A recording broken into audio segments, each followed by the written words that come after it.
Ciao, come stai?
අපි බලමු මේක කොහොමද මේ අපේ නියපොතු වලට මැච් වෙන විදිහට අපි නියල්ස් තෝරගන්න කියලා. මේකේ ගොඩක් තියෙනවා. සාමාන්‍යයෙන් ඇඟිලි නියපොතු එක එක සයිස් විදිහට තියෙනවා.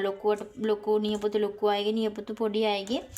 ඒ වගේ අයට මැච් වෙන විදිහට නියපොත්තට මැච් වෙන විදිහට අපිට මේක තෝරගෙන අලව ගන්න පුළුවන්. මම ඉතින් ගොඩාක් දිග නේල්ස් නෙමෙයි ඕඩර් කරගත්තේ සාමාන්‍යයෙන් චූටිය. මොකද එදිනෙදා අපිට නිතරම ගෙදර වැඩ කරනකොට අපිට මේ අපහසුයිනේ. ඒක නිසා මම සාමාන්‍යයෙන් පොඩි නේල්ස් තමයි ඕඩර් කරගත්තේ. මම ඉතින් ඉස්සෙල්ලාම කරන්නේ නේල්ස් ටික අරගෙන මගේ ඇඟිල්ලට තියලා මෙහෙම මැච් වෙන එක සෙට් වෙන එක බලලා මෙහෙම බලනවා. ඊට පස්සේ ඒ වගේම අනිත් එක තෝරගෙන මෙහෙම පළවෙනි ඇඟිල්ලට ඒක ඉස්සෙල්ලාම මෙහෙම තියාගන්නවා. ඊට පස්සේ දැන් දෙවෙනි ඇඟිල්ලට බලනවා. දෙවෙනි ඇඟිල්ලට මම මේ 10 ලෝගෝ එක තියනවා. ඒකෙම අනිත් සයිස් එක දෙවෙනි ඇඟිල්ලට. මම පිළිවෙලට තියාගන්නවා. එතකොට අපිට ඉක්මනට අලව ගන්න ලේසියිනේ. ඊට පස්සේ මගේ තුන්වෙනි ඇඟිල්ල එකක් තියෙනවා. ඒකෙම අනිත් එක මම අනිත් අතේ තුන්වෙනි ඇඟිල්ලට සෙට් කරගන්නවා. මෙහෙම බලනවා. ඒක හරියි. ඊට පස්සේ මේ අතේ හතරවෙනි ඇඟිල්ල තියෙනවා. ඒකෙම අනිත් එක මේ අතේ හතරවෙනි ඇඟිල්ලට අපි තියාලා බලනවා. එතකොට ඒකත් හරි.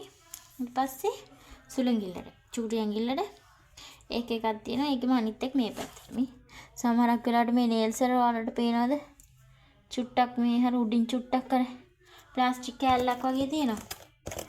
ඒ වගේ වෙලාවට අපිට මේක අරගෙන චුට්ටක් ඒක මෙහෙම කට් කරලා අපිට ඒක හදාගන්න පුළුවන්.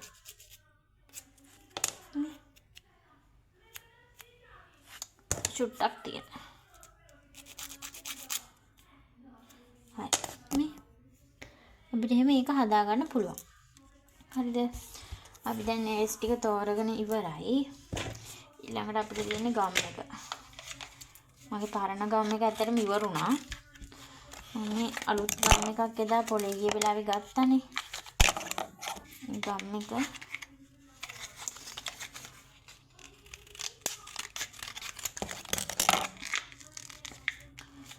හොඳට මේක සීල් කරලා ගලව ගන්නත් අමාරු තරමටම සීල් කරලා.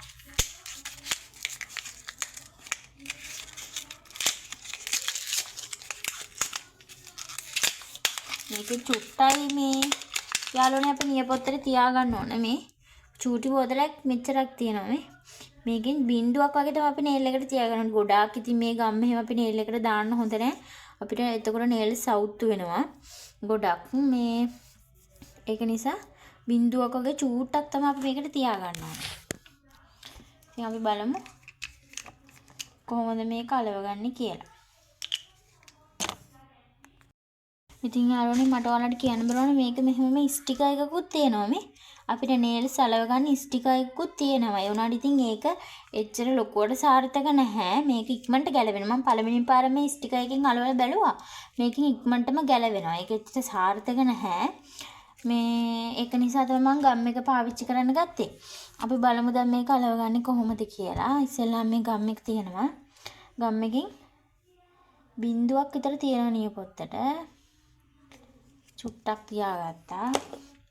තියාගෙන අපි මේ නියපොත්ත මෙහෙම තියලා ගානට අපේ ඇඟිල්ලට සෙට් කරලා නියපොත්තට සෙට් කරලා මෙහෙම චුට්ටක් තද කරගන්නවා. හරිම ලේසි. අත්‍තරම ගොඩක් කල් තියෙනවා. මම පාවිච්චි කරපු නිසා ඔයාලටත් කියන්නේ ගොඩක් කල් තියෙනවා. මම නිතරම මේ පිඟන් සෝදනවා. එහෙම අර ගෙදර වැඩ කරනවනේ. ඒ වුණත් එහෙම ප්‍රශ්නයක් නැහැ. මේ කඩෙන් අපි සැලොන් වලින් දාන නේල්ස් වගේම ලස්සනට තියෙනවා ඇත්තරම. අපිට හදිස්සියේ මේ නේල්ස් කරගන්න මේ දැන් සැලුන් එකක අපි කොහොමද ගියත් නේල්ස් කරගන්න පැය 2-3ක් අනිවාර්යයෙන්ම යනවනේ. අපිට ඉතින් ඔය හදිස්සි වෙලාවක හදිස්සියෙම පාටි එකට එහෙම යන්න තියෙනවනම් ගෙදරම අපිට මෙහෙම මේ විදිහට කරගෙන යන්න පුළුවන් ඇත්තරම. අපි මේ ගාන සෙට් කරගන්න ඕනේ. නැත්නම් ඇලවුවොත් ඇලවුනාම තමයි සුපර් ග්ලූ එක වගේ තමයි මේ ඉක්මනට මේක ඇලවෙනවා. ඒක නිසා ගානට තියලා ඉක්මනට අලව ගන්න ඕන. හරි. ඔයාලට පේනවද මේ? මම දැන් මේක නේල්ස් ටික ඔක්කොම අලවලා ඔයාලට වීඩියෝ එකක් දාන්නම්. බලන්නකෝ මම මේක කොහොමද අලවගන්නේ කියලා. බලන්නකෝ මම තාම ඇඟිල්ලක නේල්ස් එක ගම් එක ගාලා නේල්ස් එක අලවන විදිය පෙන්නන්නම් ඔයාලට. දැන් මෙහෙම ගම් එක චුට්ටක් ගොඩාක් ගම් එක ගන්න එපා. එතකොට අපේ නියපොත්ත සවුත් වෙනවනේ. චුට්ටක් ගන්න මේක හොඳට අලවෙන මේ ගම් එක. ඊට පස්සේ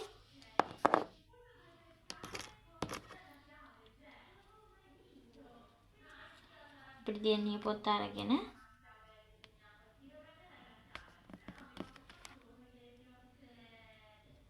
එහෙම තියලා තද කරගන්න. කොහොම තද කරහම ඉක්මනටම තප්පර 2-3කින් මේක අලවෙනවා. ඔයාලට පේනවද? මෙන්න බලන්න. මම දැන් ඇත්තටම ඉංග්‍රීසි පහටම අලවගෙන ඉවරයි.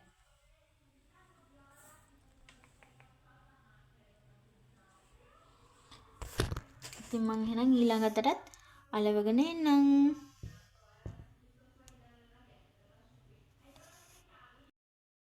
ඔන්න බලන්න යාළුවනේ මම දැන් නේල්ස් ටික දාලා ඉවරයි. බලන්නකෝ ඉතින් අපිට විනාඩි 5ක්වත් ගියේ නෑනේ මේ නේල්ස් ටික දාගන්න. සැලුන් වල නිකන් පැය 2-3ක් රස්තියාදු වෙන්න ඕනේ නැහනේ. ගෙදරම අපිට මෙහෙම ලස්සන නේල්ස් දාගන්න පුළුවන්. ඔයාලත් try කරලා බලන්න. මෙන්න බලන්නකෝ. මේ බලන්නකෝ. චුට්ටක්වත් අපිට මේ මේ බොරු නෙල්ස් මේ ෆේක් නෙල්ස් දාලා කියලා අපිට පේනවද නැහනේ. බලන්නකෝ. අපේ තියෙන නියපොත්ත වගේම තියෙනවා මේ. කිසිම වෙනසක් නැහැ. ලස්සනට තියෙනවනේ. ඔයාලත් කැමති නම් ඉතින් තෙමු එකකින් ඕඩර් කරගෙන මේ වගේ ලස්සන නෙල්ස් දාගන්න.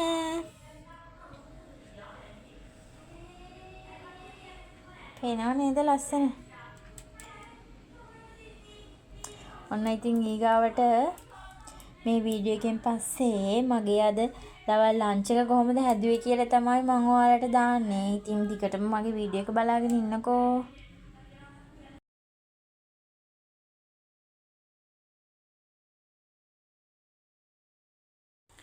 හෙලෝ ළමයි, ඔයාලට කොහොමද?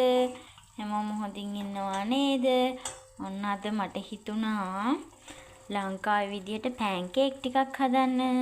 ඉතින් මං ඔන්න දැන් සීනි ටිකක් උණු වෙන්න තිබ්බා. ඒකට මං දැන් පොල් ටිකක් දාන්න තමයි හදන්නේ. මේ ටික උණු වුණාට පස්සේ ඊට කලින් මං ඒකට එනසාල් ඇට දෙකක් විතර ගලවලා ඒක ඇතුලේ තියෙන අර චුටි ඇට ටික දැම්මා. තව සූදුරු චුට්ටකුත් දැම්මා. එතකොට තව රසයිනේ. තව ලුණු චුට්ටකුත් දැම්මා. ඔන්න බලන්නකෝ. පැණි ටික හොඳට උතුරන්න ඕන. ඉතුරුවට පස්සේ තමයි අපි දාන්නේ පොල් ටික. පොල් ටික දාලා අපිට පොල් පැණි හදාගන්න තමයි තියෙන්නේ. පොල් පැණි එක හදලා අපි පොල් පැණි එක හොඳට නිවා ගන්න ඕන. රස්නේ පිටින් අපිට පෑන් කේක් එක හදන්න බැහැනේ. ඒක නිසා පොල් පැණි ටික හදලා පොල් පැණි ටික අපි නිවෙන්න තියන්න ඕන. බලමුකෝ දැන් මේක හොඳට පැණි එක ඉතුරුවහම කොහොමද එන්නේ කියලා.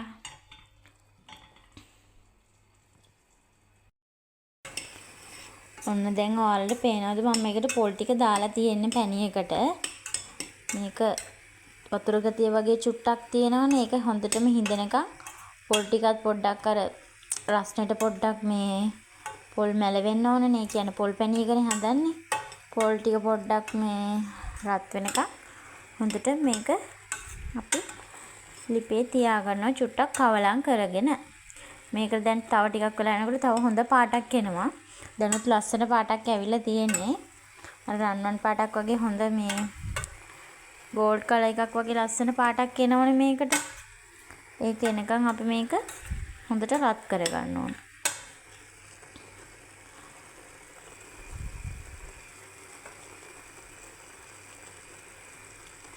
මේක මෙහෙමම චුට්ටක්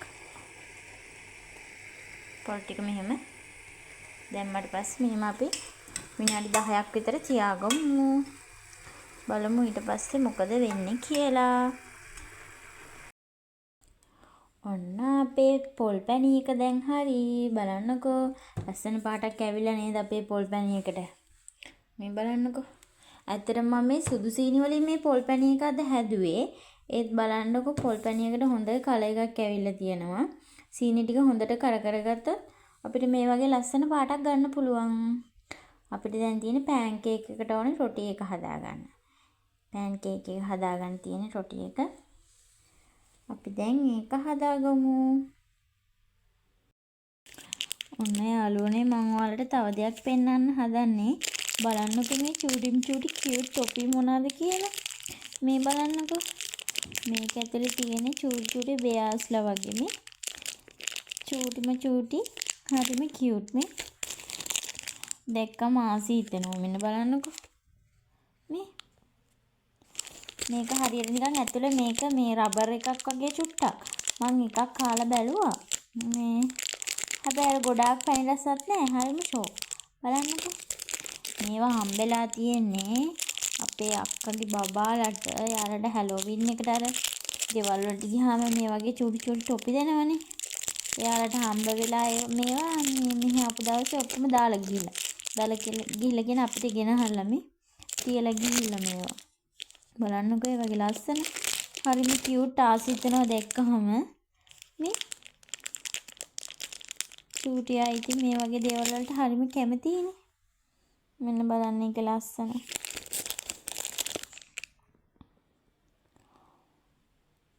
චූටි අය විතරක් නෙමෙයි අපිත් ඉතින් මේ වගේ දේවල් වලට හරිම ආසයි.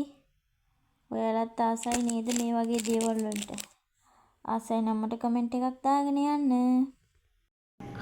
ඔන්න ඉතින් යාළුවනේ මෙන්න මේ වගේ පදමට තමයි එන්න ඕන. මම දැන් මේකේ පිටි මිශ්‍රණය හදාගෙන ඉවරයි. මේ වගේ පදමට මේ වගේ පාටට තිබ්බහම හොඳටම ඇති. මම දැම්ම මේක හදන්නේ තව ටිකකින් හදන්න ගන්නේ. මොකද හස්බන්ඩ් වැඩට ගිහිලා එන වෙලාවට වගේ තමයි හදන්න ගන්නෙ. එතකොට රස්නේ පිට කන්න පුළුවන් මේ නැත්නම් සීත කාල නිසා දැන් ඉක්මනට මේ සීතල වෙනවනේ. ඒක නිසා මේක දැන් ටිකක් වෙලා තියලා තව ටිකකින් දැන් මම මේක හදන්න ගන්නවා. එතකොට මම ඔයාලවත් වීඩියෝ එකට එකතු කරගන්නම්කෝ. ඔන්න ඔය විදිහට තමයි එන්න ඕන. බලන්නකෝ. ලස්සන පාටක් තියෙනව නේද?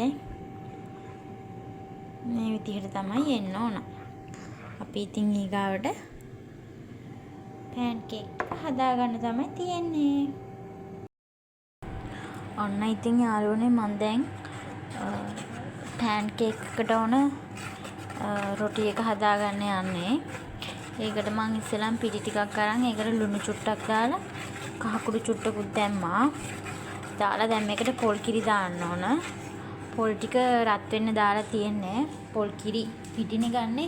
පිටි එක රත් වෙන්න දාලා තියෙන්නේ මේ මයික්‍රෝවේව් එකට. රත් වෙනහම පොල් කිරි ටික අපි මේකට දාන්න ඕන. දාලා මික්ස් කර ගන්න ඕන. මේකට තව බිත්තරයක් දාන්නත් ඕනේ. තව වැනිලා චුට්ටක් එහෙම තියෙනවා නම් දාන්න ඉතින් රසයි. වැනිලා එක නම් මගේ ඉවරයි. මේ කිරි ටිකක් දාලා මේක හොඳට පදම එනකම් හොඳ මික්ස් එකක් හදා ගන්න ඕන. මෙන්න ළමයි තියනවා මගේ අල ටික. බලන්නකෝ.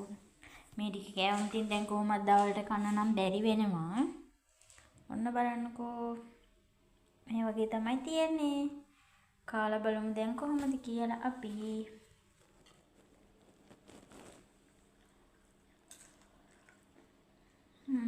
ප්‍රශ්නේ තමයි. හොඳයි. ඔයාලත් කාලා බලන්න මෙහෙම.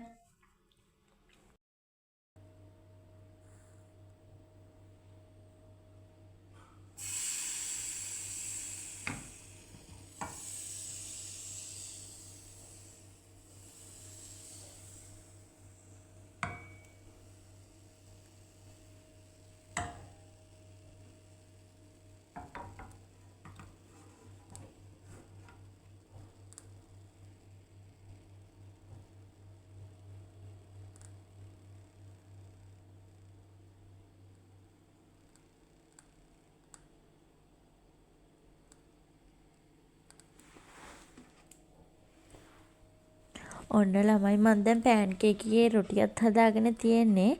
අපිට දැන් ඊළඟට තියෙන පෑන් කේක් එක හදාගන්න. ඔන්න බලමු අපි කොහොමද දැන් මේක හදාගන්නේ කියලා. දැන් ඉතින් හරිම ලේසියි අපිට මේක හදන්න. ඔන්න බලන්නකෝ කොහොමද මේක හදන්නේ කියලා. මේක ඉතින් හරිම රස පැණ්ඩස කෑමක් තමයි. බලන්නකෝ ඉතින් දැන් අපිට මේක රොටි එක හදාගත්තට පස්සේ රොටි එක තියලා ඒක මැද්දට පොල් පැණි දාලා ඒක අපිට රෝල් කරලා හදාගන්න තියෙන්නේ. ඇත්තටම මේක හරිම රසයි. ඉතින් අපිට හවසට තේ බොන වෙලාවට එහෙම. ඉතින් ඔයාලත් හදලා බලන්නකෝ. ඔන්න ඉතින් මෙතනින් මගේ වීඩියෝ එකත් අදට ඉවරයි. ඔයාලා මගේ වීඩියෝ එක ලස්සනයි නම් මට කමෙන්ට් එකක් දාගෙන යන්න. මගේ channel එක තාම subscribe කරලා නැත්නම් channel එක subscribe කරන්න. මේ වීඩියෝ එක දවස් 2ක වීඩියෝ එකක් යාළුවනේ. අමතක නොකර දිගටම වීඩියෝ එක බලන්න. මගේ channel එක subscribe කරන්න. චාව් හැමෝටම. හැමෝම සතුටින් පරිස්සමෙන් hina වෙලා ඉන්න.